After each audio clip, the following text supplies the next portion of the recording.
এই মুহূর্তের সর্বশেষ আপডেট নিউজ নিয়ে আপনাদের সামনে হাজির হলাম। এখন শুনবেন সংবাদ শিরোনাম। অবশেষে ধরা খেল তারেক রহমান, জামায়াতের পাশে দাঁড়ালো সেনাপ্রধান, মুখ খুলতে বাধ্য হলেন তারেক রহমান। আরও জানাবো, সরকারের দুর্বল পররাষ্ট্র নীতিতে ভারত সীমান্তে হত্যাকাণ্ড ঘটাচ্ছে জামায়াত। আপনারা দেখছেন লাইভ নিউজ বাংলা। এতক্ষণ দেখছিলেন সংবাদ শিরোনাম, এখন দেখুন বিস্তারিত। বাংলাদেশের রাজনীতিতে ইদানিং একটা ঘটনা ঘটেছে যা অনেকের কাছে একেবারে অবিশ্বাস্য। এতদিন মুখে তালা লাগিয়ে রাখা তারেক রহমান হঠাৎ করেই মুখ খুলতে বাধ্য হয়েছেন। আপনি ঠিকই শুনছেন, জাতীয় ইস্যু নিয়ে যিনি এতদিন চুপ ছিলেন, আজ তিনি নিজের অবস্থান জানাতে বাধ্য হয়েছেন। এই বদলটা এসেছে আসলে জামায়াতে ইসলামীর বেশ কড়া রাজনৈতিক চাল এবং চাপের কারণে। তারেক রহমানের নীরবতা সবাই দেখছিলেন, আর সোশ্যাল মিডিয়াতে তো সেই নিয়ে তোলপাড়। মানুষ প্রশ্ন তুলছে, এত বড় একটা ইস্যুতে তিনি চুপ কেন? কোথায় তার অবস্থান? অনেকেই ভাবছিলেন তিনি হয়তো ইচ্ছাকৃতভাবেই পাশ কাটাচ্ছেন। বিএনপির মতো বড় দল, যারা মাত্র 1.5 মাস আগে সরকারে এসেছে, তাদের কাছ থেকে তো সবাই স্পষ্ট কোনো অবস্থান আশা করেছিল। কিন্তু বাস্তবতা একেবারে আলাদা। বরং জামায়াতে ইসলামী খুব কৌশলে নিজেরা মাঠে নেমে পুরো পরিস্থিতি নিজেদের দিকে টেনে নিতে শুরু করল।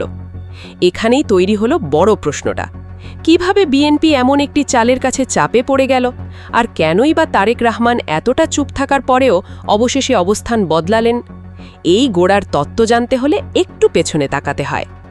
সাম্প্রতিক সময়ে জুলাই সনদ নামে একটা ইস্যু নিয়ে দেশ জুড়ে আলোচনা চলে।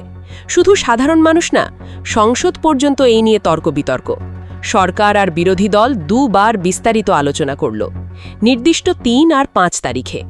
অবাক করা ব্যাপার এই যে তারেক রহমান তখনও ছিলেন চুপচাপ। দেশের পরিস্থিতি উত্তপ্ত, সামাজিক মাধ্যমে সমালোচনার ঝড়, অথচ তার মুখে একটাও শব্দ নেই। এই নীরবতা মানুষের কাছে রহস্যময়, ধরাবাঁধা, এমনকি বিরক্তিকর লাগছিল। সোশ্যাল মিডিয়ায় তির্যক মন্তব্য। কেউ বলছে তিনি বোবা প্রধানমন্ত্রী, কেউ বা তার নেতৃত্ব নিয়ে সন্দেহ করছে, আবার কেউ বলছে এত জটিল বিষয়ে তিনি আদৌ কি কিছু বুঝতে পারেন। কেউ আরও সরাসরি বলে মুখস্থ স্ক্রিপ্ট ছাড়া কিছু বলার ক্ষমতা নেই। এত সমালোচনার পরও তিনি চুপ থাকেন। পরিস্থিতি আরও জটিল হয়ে ওঠে। শুধু সাধারণ মানুষ না, সংসদেও বিরোধী দলের নেতারা বারবার প্রশ্ন তোলেন, সংসদ নেতা থাকতেও কেন তার মুখে কোনো বক্তব্য নেই। সেখানে তুমুল বিতর্ক হয়, কিন্তু সব জ্ঞানগর্জনেও তারেক রহমান নীরব থাকেন। প্রকাশ্যে কোনো মন্তব্য নেই, যেন কিছু বদলে যাওয়ার অপেক্ষা। কিন্তু মাঠের রাজনীতিতে তো সব একরকম থাকে না, পরিস্থিতি বদলে যায় দ্রুত। আর সেটাই হলো যখন জামায়াতে ইসলামী সরাসরি মাঠে নামল। তারা বুঝতে পারে বিএনপি জুলাই সনদ নিয়ে গড়িমসি করছে, তো তারা আর দেরি না করে পরিকল্পনা আর কৌশলের সাথে মাঠে নেমে পড়ে। জামায়াত দেশের বিভিন্ন জেলায় কর্মসূচি শুরু করল। ক্লাসিক অর্থে দাঙ্গা, অগ্নিসংযোগ না কোনো ধ্বংসযজ্ঞ নয়। তারা নির্বাচিত পথ নিল, গণসংযোগ, লিফলেট বিতরণ, ছোট ছোট সেমিনার, আলোচনা সভা। আর তারা ঠিক ঠিক মানুষের মন জয় করার ফোকাস নিয়েছে। এই পদ্ধতি কাজে দিয়েছিল। তারা শুধু আন্দোলনই করেনি, তাদের বার্তা বিএনপি প্রতিশ্রুতি রাখে না, রাজনৈতিক দ্বিচারিতা করে, কোনো বিশ্বাসযোগ্যতা নেই, খুব স্পষ্টভাবে ছড়িয়ে দিতে পেরেছিল। এই কথা জনমনে ঢুকে যায়, আলোচনা বাড়ে, ধীরে ধীরে অনেকে এটাকে সত্য বলেই মানতে শুরু করে। রাজনীতিতে জনমতই তো বড় শক্তি।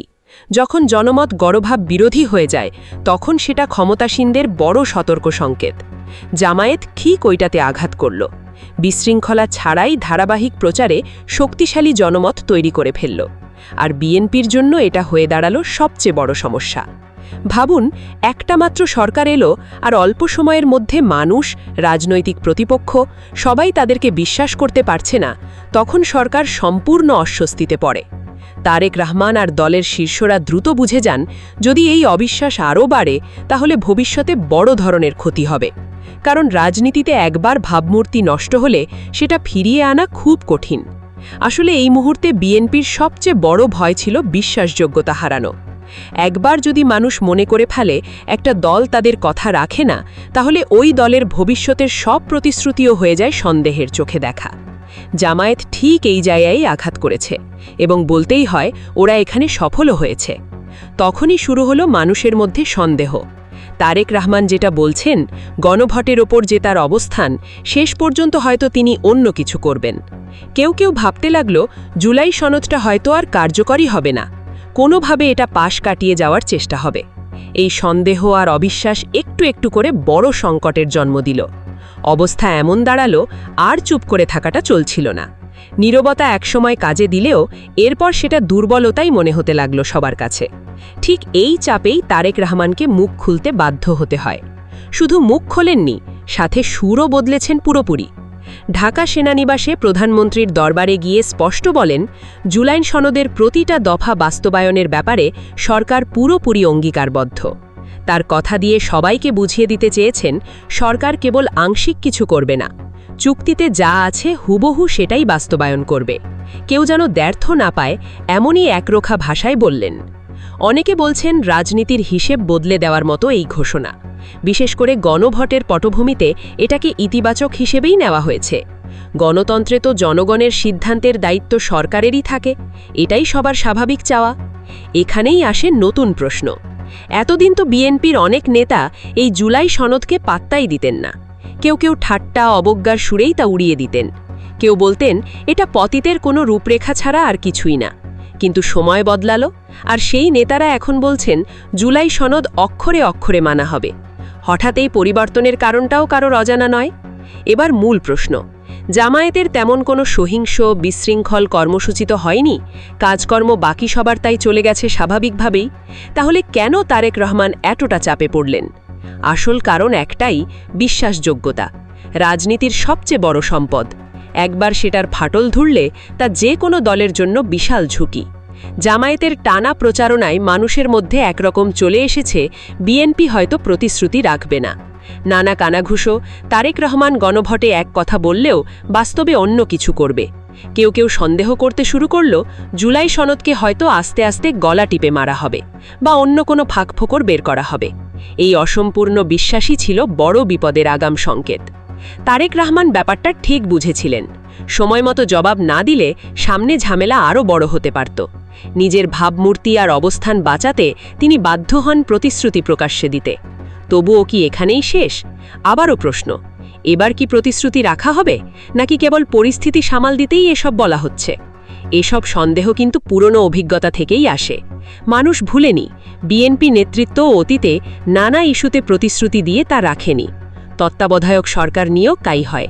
সবাই এক হয়েছিল, পরে আবার অজুহাতে পিছিয়েছে বলে অভিযোগ আছে। এই ইতিহাস সামনে রেখে তাই সবাই এবার বেশি সতর্ক। মানুষ বলছে, কথায় নয় কাজেই সিদ্ধান্ত হবে। এখানে সময়ের হিসেবটাও গুরুত্বপূর্ণ। জুলাই সনদ কার্যকরের সময়সীমা 180 দিন, মানে 6 মাস। এই সময়ের মধ্যেই সব করতে হবে, বাড়তি সময় পাওয়া যাবে না। এই টাইমলাইন সরকারকে প্রকাশ্যে চাপের মুখে রাখে। জনগণ দেখে সময় শেষ হলে কাজে কত দূরে গিয়েছে। সরকারও চাইলে আটকে রাখতে পারে না। যদিও আগেও দেখা গেছে এরকম সংস্কার উদ্যোগ মাঝপথে আটকে গেছে। তাই মানুষের স্বাভাবিক সন্দেহ, এবারও কি একই গল্প হবে? তবুও কেউ কেউ আশাবাদী আছে, চাপটা এত বেশি, গণমতে আর আন্তর্জাতিক পর্যবেক্ষণে সরকার এবার হয়তো আর পিছু হটার সুযোগ নেবে না। তবে রাজনীতিতে শেষ পর্যন্ত কিছু নিশ্চিত বলা যায় না। পরিস্থিতি বদলাতে সময় লাগে না। এখানে জামায়াতও গুরুত্বপূর্ণ। ওরা যদি চাপ জারি রাখে, সরকার বাধ্য হবে প্রতিশ্রুতি রাখতে। কিন্তু চাপ কমে গেলে আবারও অবস্থান বদলের ঝুঁকি থেকে যায়। সবার আগে সর্বশেষ আপডেট নিউজ দেখতে সাবস্ক্রাইব করে আমাদের চ্যানেলের সাথেই থাকুন। আমাদের নিউজ ভালো লাগলে লাইক, কমেন্টস ও শেয়ার করুন। ধন্যবাদ সকলকে।